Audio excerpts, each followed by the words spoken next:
All right. So, it was 2010, and I was talking to that guy online. And this is the same time he was about to go to jail, prison jail, and not jail, but prison, which is different. And anyways, I'm talking to that guy online, and then I know that he did a background check on me, like a full on fucking background check. And then da da da da da da. And then he starts like trying to talk to me, and at the same time, I keep having things stolen from my house.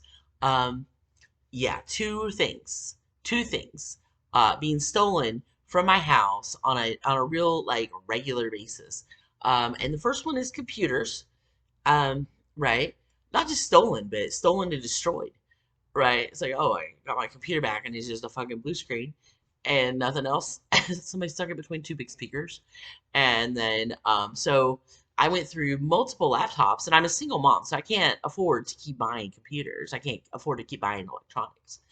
And finally, I just don't have a fucking computer anymore. Fuck it. I guess I just go without. I mean, right? Because they didn't want me talking to people online.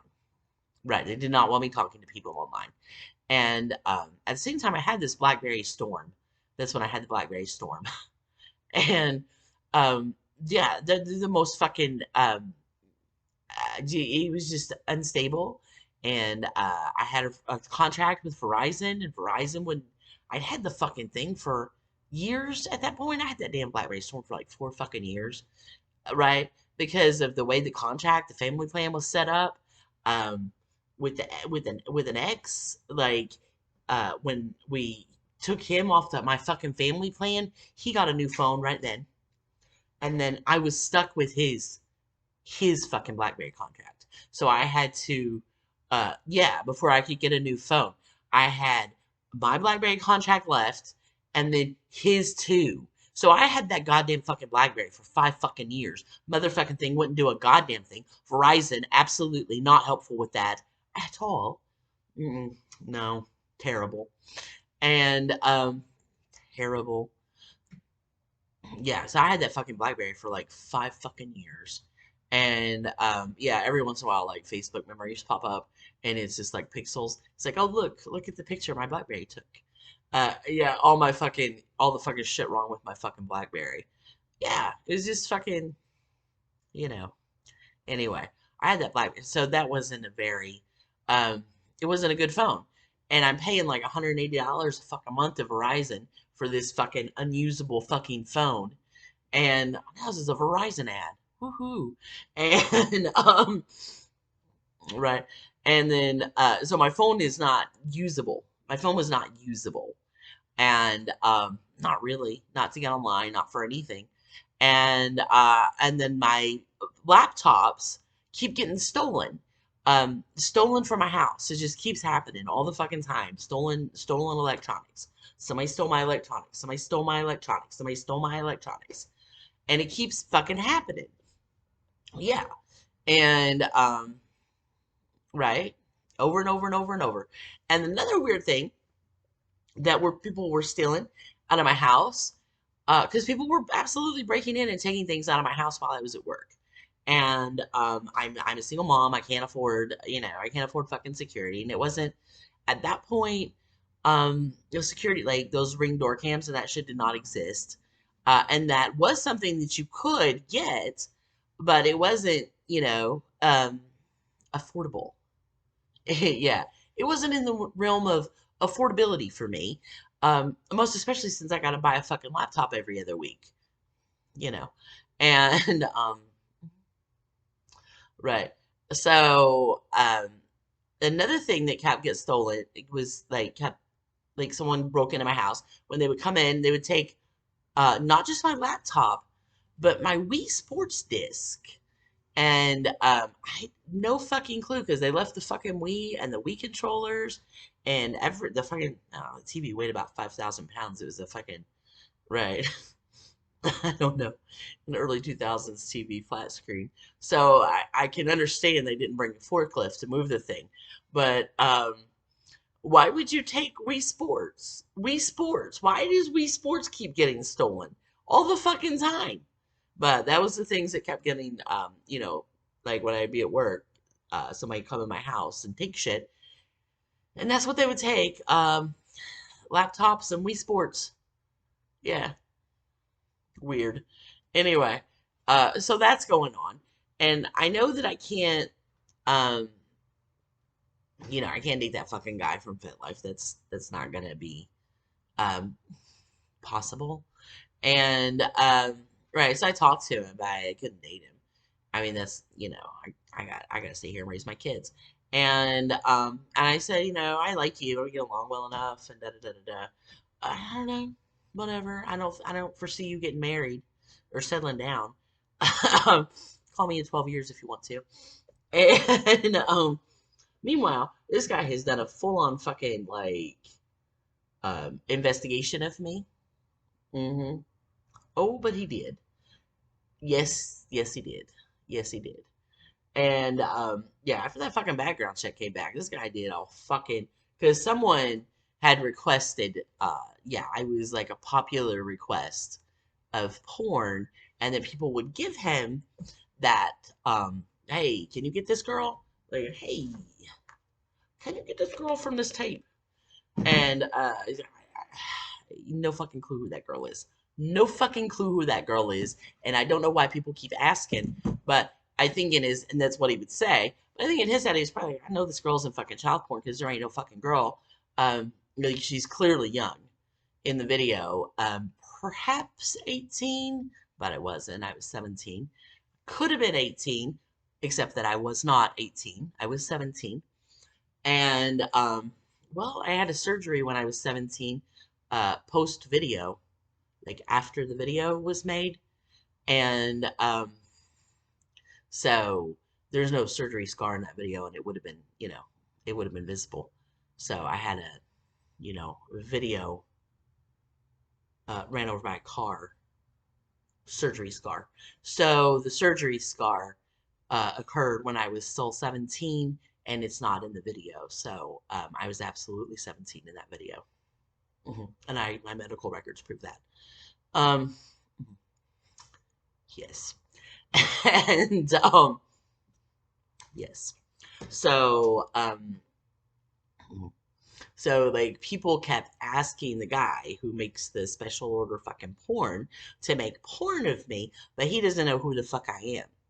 Right. And then he finds me on fucking FetLife just at random, and right, and approached me and tried to get me to make porn, and then talked to me and it's like, oh, well, she's actually pretty smart and nice. Huh. So like talk to me like a person, and right. Mhm. So we were just, talking, but obviously that's not going to work. And then Huser's about, at the same time, I'm still talking to fucking Huser all the time. And Huser's about to go to prison. Yeah, and he wanted me to fucking come and see him. Um, right. Before he went to prison, but his mom said no. Right. So I go to meet him at this Chinese restaurant in town. So we're just going to go have lunch at this Chinese restaurant. But of course, um, you know, God, how old was I in 2010? If I was born in 1974, I gotta do math. I was born in 1974, and then it was 2010. So 2010 minus 1974. So we're 36 years old, pushing motherfucking 40, and gotta have chaperones. So I get there, and the chaperones are there. And I'm like, oh, this, and then I can't sit with them, and I can't even fucking sit with you? What the fucking fuck? Why did you fucking ask me down here? Why are you wasting my time like this? Is like the thought in my fucking head. But I'm like, and then that fucking guy that is the chaperone, the security guy, right? Same fucking guy from that thing in 19 the summer, that thing that the skanka drugged me to. And then I get there and Steven's there and he's hanging out with that guy. Turns out that fucking guy, that guy, that was the chaperone for Huser in my date. So I got a chaperone of this fucking guy for a date when I'm 36 goddamn motherfucking years old. A lunch date at a Chinese restaurant requires a chaperone. Hmm. And the chaperone is somehow the same motherfucking guy who was down there chaperoning Steven all those fucking years ago. So all this fucking time, right? 15 fucking years, that math I can fucking do.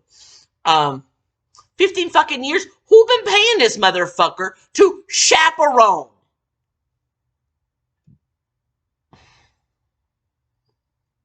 I ain't agree to that. I ain't agree to that. No, killed that guy with a kindness. No, he's still alive. He ain't dead. But I really fucking destroyed his life with kindness, which I'm quite proud of. And I'm not gonna talk about it. Anyway, that guy, the chaperone. Mm-hmm. Yeah, if you know somebody that know him, if you know somebody that know, it's a good story. What Heather did to him. No, it's extremely kind, extraordinarily kind. Mm-hmm. Mm-hmm. Yeah. Anyway, um, so I get down there to that fucking Chinese restaurant, and then User and I are just like fucking trying to talk because there's nobody else in the restaurant because we picked like an off hours, off hours at the Chinese restaurant, so it wouldn't be crowded. And so we're just fucking trying to talk, and that same fucking guy, the chaperone, is like trying to like, oh no, you can't do this, and it's like, dude, what the fucking fuck? What's your goddamn job here, and how's this your business? It is not. It's not. I'm not your business. I'm not your business. Right. And I know since every time I motherfucking see you, it's when I'm trying to date. So you ain't with this fucking guy, and you wasn't with that fucking guy. You're with me. And I don't want you here. Because I'm like that. Right? I mean, wouldn't you be? Would you not be? So, anyway, we just ignored that guy and had sex in my minivan. Well, Hughes was about to go to prison, and I hadn't seen him for a while, so we went to my minivan and had sex in the parking lot. And the whole time, after about 10 minutes, the guy's like knocking on the fucking door and shit. On the window. The windows are tinted. Yeah. It's a good thing about a minivan. Anyway, um, yeah, that was 2010. So then, Huser's gone to jail. And then that other guy that I was like interested in, that's not really feasible. That's not feasible. But then I told him to use the same exact name that Huser was using and meet me at the same restaurant. And then that's how I like, yeah, you gotta make sure there's like some sort of actual chemistry there. Because when you talk to people online, you never know if there's going to be any actual real chemistry until you meet them face to face. So, right, because I've talked to people online for a long time, and then you meet them, and it's like, mm-hmm. So you have to like meet someone face to face to be sure. And so we went to the Chinese restaurant, and then they're like everybody is real fucking nosy about who'd you go out with. Well, who said that without crying? Well, how do I hang him? Well, how do you can deny it? Well, first of all, I ain't your fucking business. First of all, I ain't your fucking business. And if I don't know, honey, if you could find somebody that was willing to fuck you, perhaps you wouldn't have to claim to be asexual and be all up in my business. Won't you fuck off? Yeah, all y'all. And yeah, won't you fuck off and leave me the fuck alone? Why? I paid the man for you. Right, that fucking bitch. Yeah. So obviously she's trying to move a fucking guy into my house. And I ain't gonna fucking have it. And at the same time, I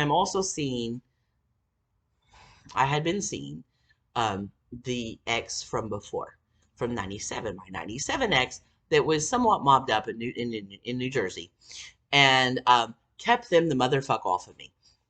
But this guy's got a lot of fucking problems. Like his wife left him and his mom died and he's flat fucking broke and absolutely fucking crazy. Like, like real fucking crazy at that point. And, you know, so anyway, that guy. I'm also talking to that guy. Yeah, 2010, I was busy. Right. Anyway, that's that.